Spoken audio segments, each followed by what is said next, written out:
Hi friends, welcome to RG cookery. நம்ம one part series episode 3 பார்த்தாச்சு. இன்றைக்கி வந்து 4th எபிசோடு தான் நம்ம பார்க்க போகிறோம். என்னோடய சிஸ்டர் வந்திருக்கா. அவள் தான் இந்த வீடியோ உங்களுக்கு ஷேர் பண்ண போகிறா. அவள் தான் என்ன பண்ண போகிறோம், என்னென்ன இன்க்ரீடியன்ட்ஸ் வேணும் எல்லாம் என்னோடய சிஸ்டர் தான் உங்களுக்கு பண்ணி காட்ட போகிறா. வணக்கம் மக்களே, நான் உங்கள் ஆர்ஜி குக்கரியோட தங்கச்சி. என் பேர் விஜயா.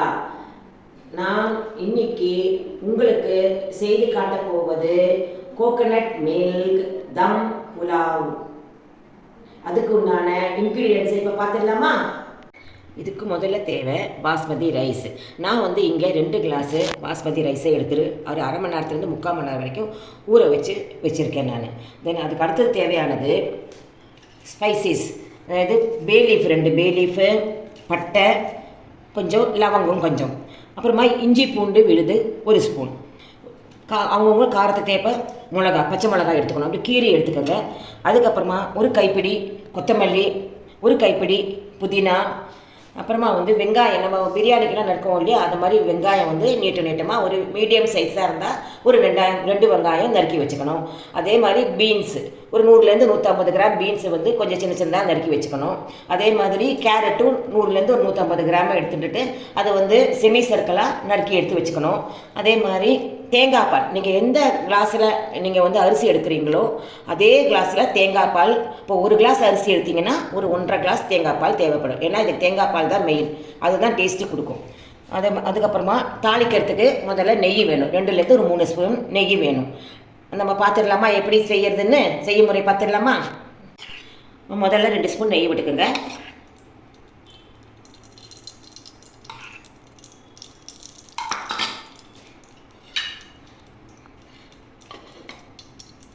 அதுக்கப்புறமா நம்ம ஸ்பைசஸ்லாம் எடுத்து வச்சுருக்கோம் இல்லையா, பே லீஃப், பட்டை, லவங்கெல்லாம், அதெல்லாம் முதல்ல போட்டுக்கோங்க. அதுக்கப்புறமா வெங்காயம் அதையும் சேர்த்துக்கோங்க. வெங்காயம் வதங்கும் போதே நம்ம பச்சை மிளகாய் எடுத்து வச்சுருக்கோம், அரிசி எடுத்து வச்சுருக்கோம் இல்லையா, அதையும் அதில் போட்டுக்கோங்க. இது லைட்டாக கண்ணாடி பருவம் வரைக்கும் வதங்கட்டும். அதுக்கப்புறம் பார்ப்போம். உங்களுக்கு சீக்கிரம் வெங்காயம் இதாகணும், வேகணும்னா நீங்கள் அதுக்கு வெங்காயத்துக்கு தேவையான கொஞ்சோண்டு உப்பு போட்டு வதக்கிக்கோங்க. அப்போ சீக்கிரம் அது வதங்கிடும். கண்ணாடி பருவம் வரைக்கும் வதங்கினா போதும், ரொம்ப வதங்கணும்னா. அதுக்கப்புறமா நம்ம இப்போ எனக்கு வெங்காயம் வதங்கிடுச்சு. அதுக்கப்புறமா நம்ம சேர்க்க வேண்டியது பீன்ஸு, நறுக்கி வச்சுக்கிற பீன்ஸை சேர்த்துக்கோங்க. அதே மாதிரி நறுக்கி வச்சுக்கிற கேரட்டையும் சேர்த்துக்கோங்க. அதுக்கப்புறமா இஞ்சி பூண்டு பேஸ்ட்டு வச்சுருக்கோம் இல்லையா, அதையும் சேர்த்துக்கோங்க. லைட்டாக அப்படி வதக்கி விடுங்க.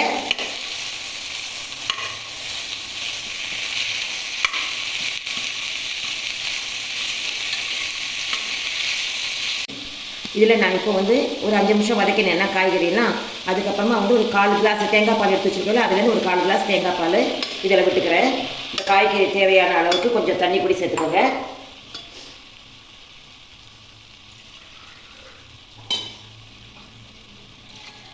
அதுக்கப்புறம் இந்த காய் வேகிறதுக்கு தேவையான அளவு உப்பு நம்ம சேர்த்துக்க போகிறோம்.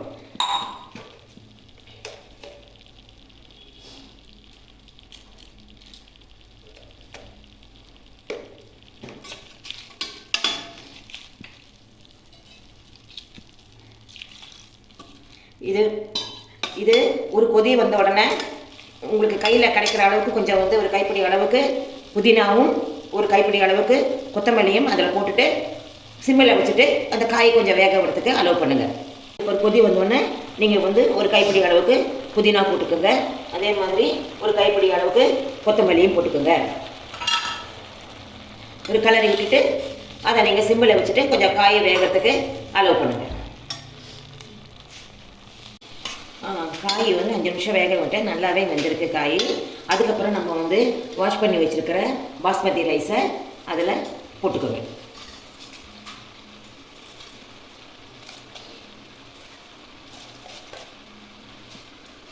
அடுப்பு சிம்மிலேயே வச்சுக்கோங்க.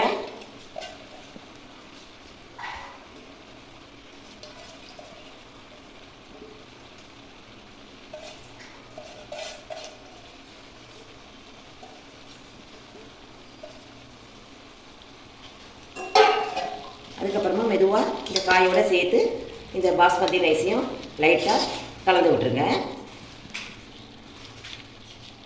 அதுக்கப்புறம் நம்ம வந்து எடுத்து வச்சுருக்கோம்ல தேங்காய் பால், அதை விட்டுக்கோங்க.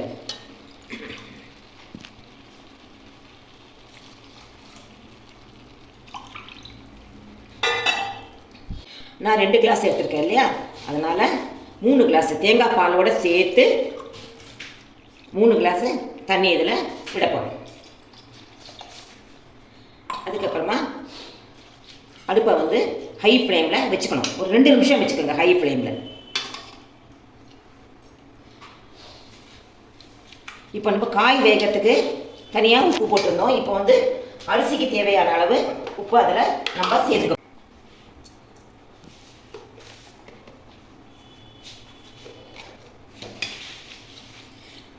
இது 2 நிமிஷம் ஹை ஃப்ளேமில் கொதி வரும்போதே இன்னொரு அடுப்பில் நம்ம வந்து பழைய தோசை கல், நீங்கள் உபயோகப்படுத்தாத இருக்கிற தோசை கல்லை எடுத்து நல்லா ஹை ஃப்ளேமில் வச்சு நல்லா சூடு பண்ணுங்கள்.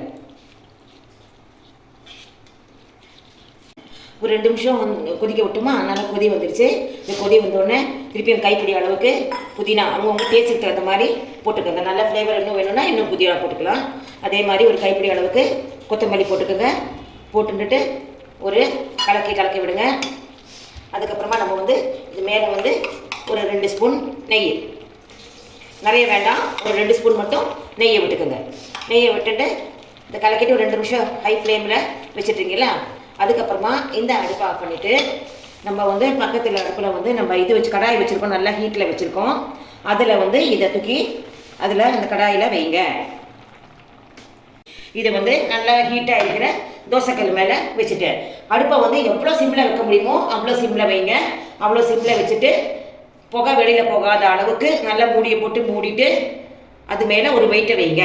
ஒரு 7 to 8 மினிட்ஸ் அது அப்படியே வேகட்டும். அதுக்கப்புறமா 8 நிமிஷத்துக்கு அப்புறமா அதை வந்து திறந்து எடுத்து பாருங்கள்.